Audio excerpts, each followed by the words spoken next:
Guys, it is really unfortunate that very recently I personally discovered an immigration fraud going on in India, and somehow I was really intimated with two witnesses who were there, who were my friends, who helped me uncover this big fraud.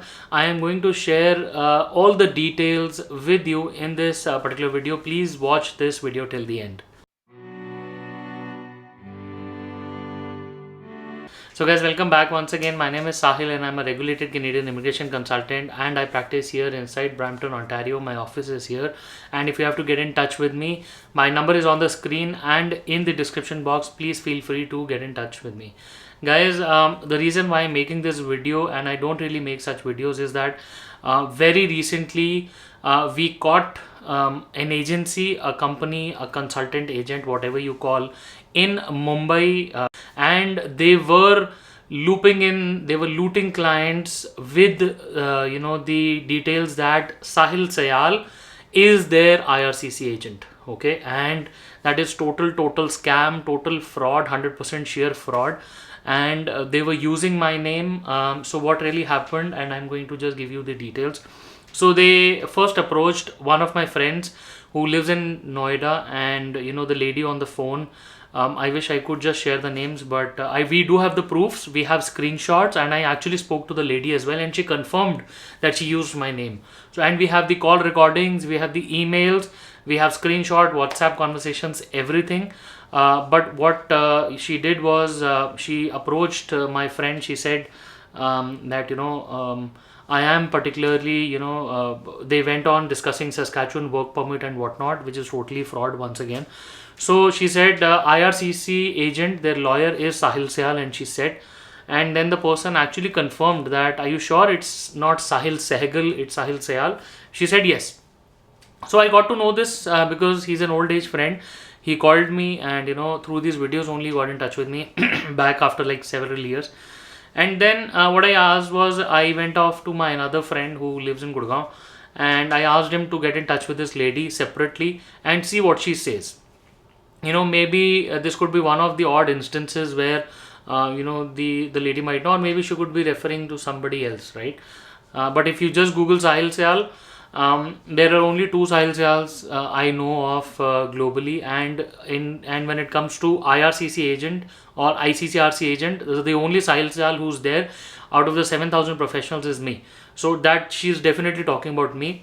Now, my second friend reached out to her, and they went on conversing that I want some immigration related advice, and she said, okay, we are like an old company, and we have this, we are dealing with IRCC lawyers and blah blah, and the whole pitch that these fraudulent people have. So she went on doing that, and then she sent an email that our registered consultant is Sahil Sayal, and he will be working on your case.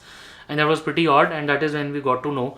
And then I sent an email to the company specifically. I asked them to stop operations, and I also called the lady, and we were on call, and I asked her that, she said that she has been working with two very famous consulting agencies in India. I'm not taking their names right now, but she had worked with them previously, and now this was the third one in Mumbai, and she was working with them.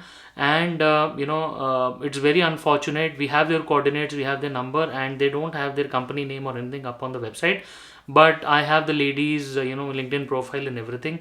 And she properly said that she, even though what she says is that her management told her, but I don't really believe that, because nobody can be that stupid when it comes to that you are using somebody's name and you don't even know that the person deals with you. How can that happen? But overall, this is very unfortunate, very distressing, and deeply saddened by the thought that I am trying my best to reach out to my YouTube family, my entire social media family through this particular channel. I'm doing a hard work, and people across the globe are using my name. They are saying that they are dealing with an RCIC agent, which is me, but nothing such has happened. I don't have any agents. Like I always say in all my videos, I don't have any agent, any backup, any tie-up in India. I am who I am. If you have to get in touch with me, you need to either WhatsApp the number or reach out to me directly. And In my particular case, I deal with all my clients directly. I don't let any of my company teammates, speak to you. I do have a service backup office of my own. There is no tie up, nothing. They are my own team, but they don't speak to clients. They are not authorized to do it. Every time, they're at most what they can do is just coordinate a consultation, a coordination of an appointment with me, and that is it. I have a small team here in Canada, and I have a very small team there in India, and that is about it. Nothing else. And when it comes to talking to clients, only I do the talking. Nobody else does it. So, guys, please be aware. And this was really unfortunate. This has happened. I wish I could share, the details with you, on live, but then, it doesn't really work out that way. There are legal implications again. But very soon, I am coming to India, and if you have to get in touch with me, if you have ever heard of anybody saying my name that they are my agents, please report that to us on the number, and we shall take any action that is required at our end. But this is very unfortunate. I wish you, all of you, stay safe, all the best, and I hope to see you soon in Canada. And while I'm in India, I hope to see you soon in India as well. All the best.